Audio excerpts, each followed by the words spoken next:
Hey, how's it going everybody? So today's video is going to be on a Angry Chicken Arachyr Manajuma's Speed Torment build. And this build really shines for bounty farming, but it's also very good for regular Nephilim rifts.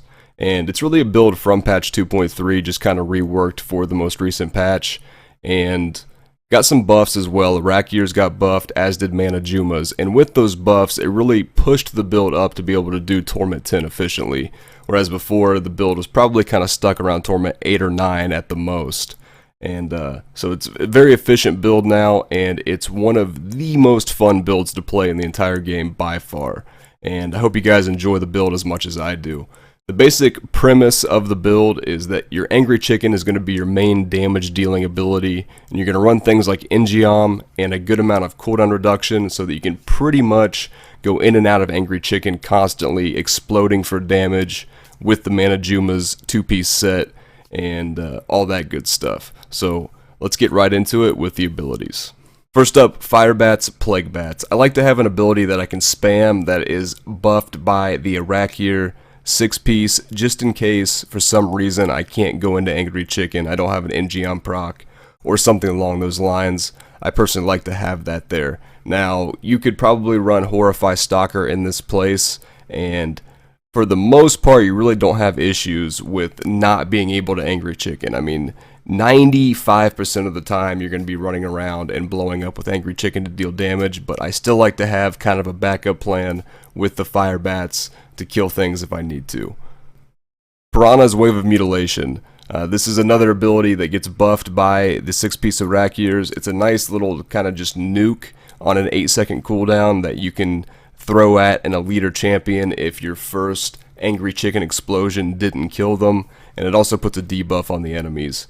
Pretty good, especially for the Rift Guardians. Go ahead and throw that down first, and then just, if you have an In-Geom proc, just start spamming Angry Chicken on the bosses. Summon Zombie Dogs, Chilled to the Bone. This gives you a little bit more damage against single targets. I like it quite a bit. I'm currently not running Fierce Loyalty in the build, but if you are running Fierce Loyalty, you especially want to run Zombie Dogs or some sort of pets. And another potential option, instead of Chill to the Bone, would be Lifelink Dogs for 10% less damage taken. But we are going to run Gold Wrap in my version of the build. And so once you start picking up gold at the very beginning of the Rift, as long as you're moving quick enough, and kind of the whole idea of this build is to move fast, then you shouldn't have an issue with toughness. Spirit Walk Severance. This is going to give you an extra 100% movement speed on top of the 50% you already get from Spirit Walk for 2 seconds, and the majority of the time this is really used for when you're just trying to get in between packs of mobs, or maybe you have to backtrack or something like that. You pop this first and then go into Angry Chicken to just pretty much zoom off really quick. So we got the Hex Angry Chicken, so you transform into an Angry Chicken for up to 2 seconds. They can explode for 1,350% weapon damage as poison to all enemies within 12 yards. So as you can see, that is really a huge damage number as far as how much damage the Angry Chicken does. And then when we factor in all the other things, the Arachyr set buffing it, and then the Manajuma set making it last much longer and deal AoE damage, it's a really powerful ability and a lot of fun to play with. Soul Harvest, Soul to Waste. This is going to give us 5 stacks, each stack giving 3% intelligence and 5% more movement speed. Grave Injustice. Now, a lot of times Grave Injustice isn't super necessary because of the In-Geom, but there will be times where there are Champion, Elite, and Goblin droughts where you're not getting that In-Geom proc, and Grave Injustice basically smooths out the runs at that point, because otherwise those times would take a good amount to get through those areas, to get to the areas where there are elites and champions, and Grave Injustice really takes care of that, so you can continue to Angry Chicken and continue to deal sufficient damage. Tribal Rights reduces the cooldown of the following skills, and really the skill that matters here is Hex, so it's going to reduce the cooldown of our Angry Chicken by 25%, which is huge.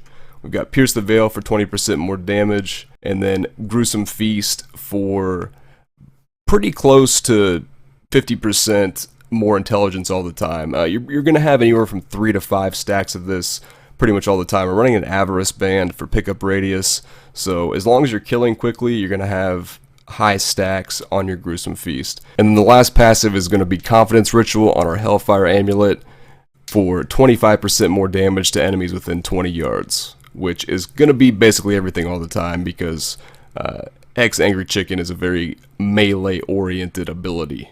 One other thing to keep in mind is if you feel like you're running out of mana with Plague Bats, if you're spamming it too much, then you could always run Blazing Spiders to get mana back instead of Piranhas. Next up, let's take a look at the gear. So let's look at the items first that really make the build work. So we've got the 6-piece Arachyrs. The 2 set reads, summon a permanent Spider Queen who leaves behind webs that deal 4000% weapon damage over 5 seconds and slows enemies. The 4 set, Hex gains the effect of the Toad of Hugeness rune. After summoning a Toad of Hugeness, you gain 50% damage reduction and heal for 10% of your maximum life per second for 15 seconds. And they've changed it in this patch 2.4, that the Toad no longer swallows enemies, which is one of the biggest issues with this set on the current live servers in 2.3. And then the 6th set, the damage of your creature skills is increased by 1200%. Creature skills are Corpse Spiders, Plague of Toads, Fire Bats, Locust Swarm, Hex, and Piranhas. So in this build, Hex is really the big one, but then also our Fire Bats and Piranhas are going to get buffed by the 6-piece. Next up, the Mana-Juma set. Your Hex Angry Chicken explosion damage is increased by 400%, and slain enemies trigger an additional explosion. And then your Hex Angry Chicken lasts 15 seconds, and movement speed as a chicken is increased by an additional 100%. So you get huge damage here and a nice chain reaction AoE damage out of the Mana-Juma set, along with some fantastic movement speed that lasts a really long time. A lot of times the movement speed abilities tend to give you a lot of movement speed but are over very quickly. Getting that huge burst of speed for a long period of time is really great for bounties where you're really like trying to just go through an entire map to look for one specific mob to kill and things of that nature. So that's pretty great there. So let's go over the specific stats you want on all the gear. The most important item to be ancient is always the weapon, since the damage range is going to roll higher if it's ancient. And as far as stats goes, you really want cooldown reduction and a weapon percentage damage roll, and then you're going to Ramalandi's it for a socket. On the Mana-Juma's Gory Fetch, Intelligence, Vitality, Crit Chance, and cooldown reduction. And then as far as Arachyr's pieces, on the boots, Int, Vitality, Armor, and then you can go for movement speed or another defensive stat. On the chest piece, Intelligence, Vitality, and then I have life percentage right now, although damage reduction from elites could be fine, as well as armor. On the helmet, Int, Vit, Crit Chance, and a socket with a cooldown reduction gem, which is very important. And on the shoulders, Intelligence, Vitality, All Resist, and then cooldown reduction. Now, the All Resist could be area damage or armor, would both be totally fine. And then on the gloves, you want Int, Crit Damage, Crit Chance, and a cooldown reduction roll yet again. You're really trying to get to about 50% cooldown reduction or so. That's kind of the sweet spot that I've found for this build, along with all the other abilities that are reducing cooldowns. And then we're running the Ring of Rogue Ranger in the cube to get that 6-piece Arachyr's bonus. Now, as far as the amulet, you're going to want a Hellfire Amulet, like we've already discussed. Stats wise, you can go poison damage or intelligence, and then crit damage, crit chance, and a socket. I prefer Nemesis bracers over other bracers. For one thing, you're going to get more Death's Breath from spawning the champions, and the more champions, the more In-Geom procs you're going to have. So poison damage, intelligence, vitality, and crit chance there. And then on the gold wrap, Int, Vit, life percentage, and armor. And again, the gold wrap is really important. This is basically where all of your toughness is coming from. This, paired with the Boon of the Hoarder legendary gem, is going to give you tons of gold dropping, and then that gold is going to give you armor to where you get to a point where you're pretty much indestructible as long as you continue to kill things and pick up gold. So that's really the premise for toughness in this build, because as you can see, we're really only at about 14 million toughness currently. You got the Convention of Elements, intelligence, crit damage, crit chance, and a socket on that for more damage. And then on the Avarice band, we've got intelligence, crit damage, crit chance, and a socket as well. and this is really where our pickup radius is coming from. Each time you pick up gold, increase your gold and health pickup radius by 1 yard for 10 seconds, stacking up to 30 times. And again, as you're moving that quickly through a rift, you're going to have really 30 pickup radius the majority of the rift. And that brings us to the pants slot, which is the Swampland Waders. I went with Swampland Waders. It gives you more poison damage, so it's going to buff your hex. You could also go for hexing pants potentially, because basically you really don't stop. Even when you explode as Angry Chicken, you continue to move. So that's one way to go. But things like Plague Bats really are not very good if you're going to run the hexing pants, so you may want to swap that out and rearrange the build a bit. But for the time being, I'm going with Swampland Waders. That way I can stop if I want to and not have to worry about the hexing pants debuff while standing still. As far as legendary gems, we've got the Bane of the Powerful. Kind of a no-brainer for builds like this. As soon as you kill that first champion or elite, you're going to have a huge damage increase, and the secondary effect also gives you damage against elites and rift bosses.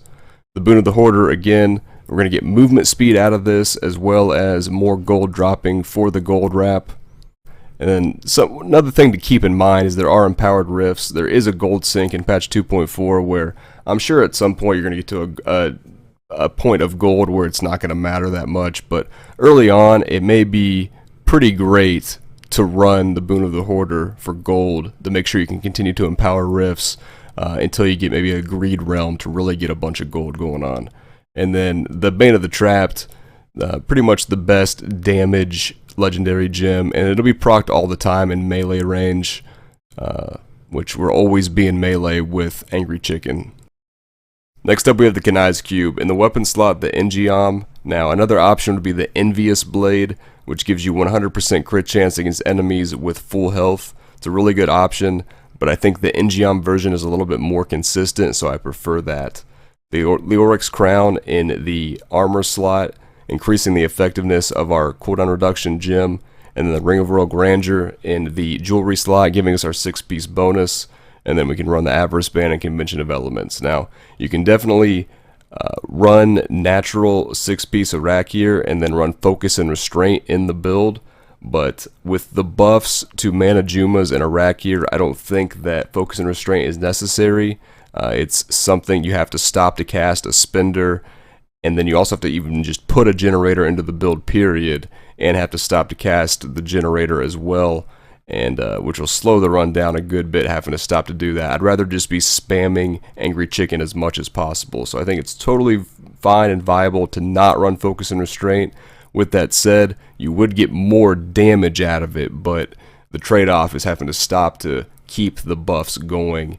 And I think it's a little bit maybe lazier of a build this way, and feels a little bit more fluid, not having to worry about the Focus and Restraint. But if you want to run it, it's definitely viable, and go for it. You'll be dealing even more damage with the Focus and Restraint combination.